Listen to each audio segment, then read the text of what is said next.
ధర్మం. మనమందరం ఈ పదాన్ని అనేక సందర్భాల్లో వింటూ ఉంటాం. రిలీజియస్ రిచువల్స్, లేదంటే సామాజిక పాత్రల్లో, లేదంటే కాస్మిక్ లాస్‌లో. కానీ నిజంగా ధర్మం అంటే ఏమిటి? మతమా? నీతి నియమాలా?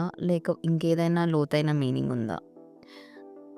శ్రేయాన్ స్వధర్మో విగుణః పరధర్మాత్ స్వనుష్ఠితాత్ స్వధర్మే నిధనం శ్రేయః పరధర్మో భయావహ. అంటే తప్పులు ఎన్ని ఉన్నా సరే మన స్వధర్మమే శ్రేయస్కరం. మరొకరి ధర్మాన్ని ఎంత బాగా చేసినా అది సరైనది కాదు. స్వధర్మంలో మరణం గొప్పది, పరధర్మం మాత్రం భయానకమైనది. ఈ మాటల్లో ఎంతో డెప్త్ ఉంది. దీన్ని మన జీవితానికి ఎలా అన్వయించుకోవచ్చో తెలుసుకుందాం. ధర్మం అంటే లాస్ కాదు, మతం కాదు. ధర్మం అంటే కేవలం ఇది రైట్, ఇది రాంగ్ అనేది కాదు.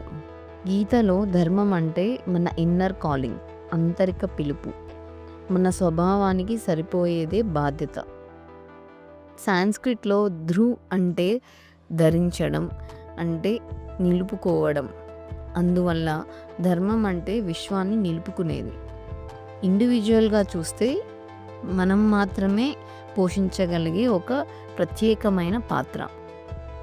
ఇతరులు మన పైన పెట్టే అంచనాలు కాదు ధర్మం అంటే. మన మనసు లోపల మన ఇన్నర్ కాలింగ్, మనకు చెప్పే పిలుపు, అదే ధర్మం. కృష్ణుడు ఏం చెప్తాడంటే తప్పుల్లో ఉన్న స్వధర్మమే మేలైనది అని. ఇది ఎందుకంటే మనం మరొకరి జీవితాన్ని అనుకరించే ప్రయత్నం చేస్తే బయట ప్రపంచం అభినందించవచ్చు, కానీ లోపల మాత్రం మనకు మనశ్శాంతి ఉండదు, ప్రశాంతత ఉండదు. ఫర్ ఎగ్జాంపుల్, మీకు టీచింగ్ అంటే ఇష్టం, కానీ బలవంతంగా ఏదో కార్పొరేట్ జాబ్ చేస్తూ ఉంటే మీకు ఎప్పుడూ ఏదో వెలతిగా అనిపిస్తుంది. లేదంటే మీకు సేవ చేయడం, లేదంటే ఒక డాక్టర్గా ఉండడం ఇష్టం, కానీ మీరు డబ్బు కోసం వేరే మార్గాన్ని ఎంచుకుంటే, ఎందుకంటే అది మీ నుంచి అది ఎక్స్పెక్టెడ్ అని మీరు ఆ పని చేస్తే మీకు అది ప్రశాంతత ఇవ్వదు. గీత మనకు గుర్తు చేసేది ఏంటంటే ఇతరుల మార్గంలో విజయవంతం కావడం కన్నా స్వంత మార్గంలో సత్యంగా ఉండటం శ్రేయస్కరం అని. ధర్మం ఒక శాశ్వతమైన జాబ్ టైటిల్ లాంటిది కాదు. ఒక్కొక్క లైఫ్ టైంలో, ఒక్కొక్క ఏజ్లో ఒక్కొక్క ధర్మం ఉంటుంది. విద్యార్థిగా ఉన్నప్పుడు మన ధర్మం వేరు, తల్లిదండ్రులుగా లేదంటే నాయకుడిగా ఉన్నప్పుడు వేరే ధర్మం ఉంటుంది. ఇది కాలానికి అనుగుణంగా, అనుభవానికి అనుగుణంగా మారుతూ ఉంటుంది. మరి మన స్వధర్మాన్ని ఎలా కనుక్కోవాలి?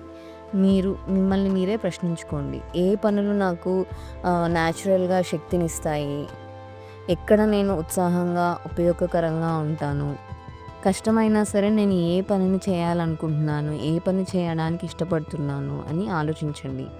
ఇవి మీ ధర్మానికి దారితీసే సూచనలు. స్వధర్మాన్ని అనుసరించడం ఎప్పుడూ సులభం కాదు. దీనివల్ల మనం విమర్శలు పొందవచ్చు, మన మీద డౌట్స్ రావచ్చు, కష్టాలు తెచ్చిపెట్టవచ్చు. అర్జునుడు కూడా అలానే గందరగోళంలో పడ్డాడు. తన బంధువులపై యుద్ధం చేయాలనుకోలేదు, కానీ కృష్ణుడు గుర్తు చేశాడు, ఇది స్వప్రయోజన యుద్ధం కాదు, ఇది ధర్మరక్షణ అని. ఆస్తి కోసం కాదు, కర్తవ్యం కోసం పనిచేయి అని, ఫలితాలని వదిలేయి. ఈ సందేశం ఇప్పటికి కూడా మనకి ఎంతో ఉపయోగపడుతుంది. ఇవాళ మిమ్మల్ని మీరు ప్రశ్నించుకోండి, ఈ దశలో నా ధర్మం ఏమిటి? నేను నా ఇన్నర్ కాలింగ్ను అనుసరిస్తున్నానా, లేక బయట ఉండే ప్రెషర్స్ని అనుకరిస్తున్నానా? నిజాయితీగా ఆలోచించి సైలెంట్గా వినండి. కృష్ణుడు మనకు చెప్తూ ఉన్నాడు, మీ ధర్మం కష్టమైనదైనా అది మీదే, దానిలో నడిచే ధైర్యమే నిజమైన శాంతి అని. నెక్స్ట్ ఎపిసోడ్లో మనం సాక్షిభావం అంటే సాక్షిగా ఉండడం అనే టాపిక్ గురించి తెలుసుకుందాం. అంతవరకు ధర్మంలో నిలబడండి, శాంతితో జీవించండి.